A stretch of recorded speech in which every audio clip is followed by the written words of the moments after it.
بھارت میں مذہبی اقلیتوں پر بڑھتے حملے انتہائی افسوسناک ہیں۔ بھارت میں مسلمان اور عیسائی کمیونٹی کے ساتھ ناروا سلوک کیا جا رہا ہے۔ کرسمس کے دوران بھی ہنگامہ آرائی کی گئی۔ سندھ کے سینئر وزیر ناصر حسین شاہ کی بول سے بات چیت، کہا کہ فیلڈ مارشل سید عاصم منیر نے پوری دنیا میں جا کر آواز بلند کی۔ امریکہ بھی کہہ چکا ہے کہ پاکستان ونر اور بھارت لوزر ہے۔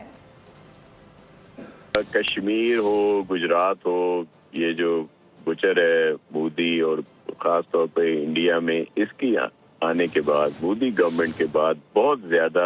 مائنورٹی کے ساتھ ناروا سلوک رکھا گیا۔ مسلمانوں کے ساتھ تو آپ نے دیکھا کہ کس طرح انہوں نے رویہ رکھا ہوا ہے۔ اب جو ہماری کرسچن برادری ہے اس کے ساتھ بھی ان کے کرسمس پہ ان کا جو بڑا ایک موقع ہے، اس تہوار پہ وہاں پہ جس طرح گرجا گھروں کی بے حرمتی کی گئی، ان کے جو مذہبی رہنما ہیں ان کی ساتھ جو سلوک رکھا گیا ہے، ایون وہ جو ایک سوشل میڈیا پہ کلپ چل رہے ہیں کہ وہ ایک نابینا خاتون جو ہیں ان کے ساتھ بھی اس طرح کا رویہ رکھا گیا جو بہت ہی نامناسب، اور آج دنیا نے ان کا چہرہ دیکھ لیا۔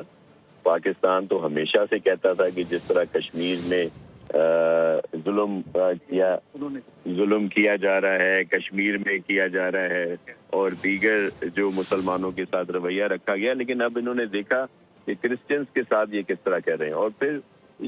جس کا آپ حوالہ دے رہے ہیں وال اسٹریٹ کا، یہ ایک بہت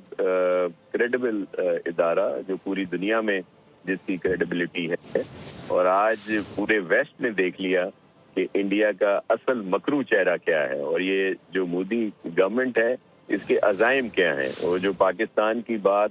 سچ ثابت ہوئی، اور جس طرح ہماری گورنمنٹ، پریزیڈنٹ، پرائم منسٹر یا ہمارے فیلڈ مارشل نے پوری دنیا میں جا کے جس طرح بات کی ہے، تو یہی وجہ ہے کہ آج امریکہ نے اوپنلی کہا کہ پاکستان ونر